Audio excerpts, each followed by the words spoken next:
I never thought in my 20s I'd be romanticizing technology from when I was 13. I have probably 30 odd cameras. I mean, I've got just a small collection there that I have, all shapes and sizes.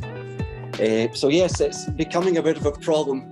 That's the other thing with these is that they break.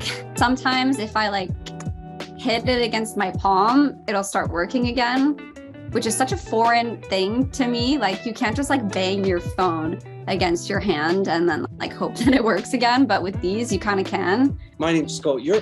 I live in Isle of Arran on the west coast of Scotland. I'm 32 years old and I take photographs with old digital cameras. I've seen someone else doing it on TikTok and I was like, why am I not doing this? This looks brilliant. I'm Katie Glasgow and I'm 25. So I'm on the top end of Gen Z. I live in Brooklyn now. The cameras I have now are ones that my older sister took to prom or my brother had in college or that my young childhood memories were recorded on. So the sounds, the sound of the zoom, especially on my camcorder, I actually have it here, but the zoom on this thing makes this rattling sound, which you don't get that on an iPhone. My oldest camera I've got, this was from 1997. This one seems to get a lot of attention because of the picture quality, ironically because it's so bad quality. A lot of folk find them quite comforting and quite warm. A lot of folks say it reminds them of their childhood, it reminds them of simpler times. It's this entirely different past era that they get to glimpse through these cameras. With your phone, you can take video and pictures of literally everything. So your library is huge.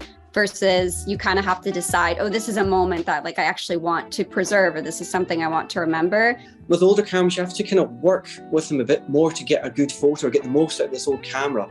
I always say it's a labor of love. Because every smartphone and every brand new DSLR you buy, you can't take a bad shot almost. In some ways, I almost have a sympathy for these abandoned little gadgets. So I think a lot of the engagement that I'm getting has been younger teenagers asking me what they need to make these cameras work, if they can use it for prom and how they can use it for these special memories from there as they're growing up. I get a few folk ask, where do you edit these photos? Are they edited? And I always say these are never edited. I want to show exactly how they come out on every camera because it completely defeats the purpose. It looks like memories. I think because it's so blurry and it's imperfect, it looks more like how we remember things.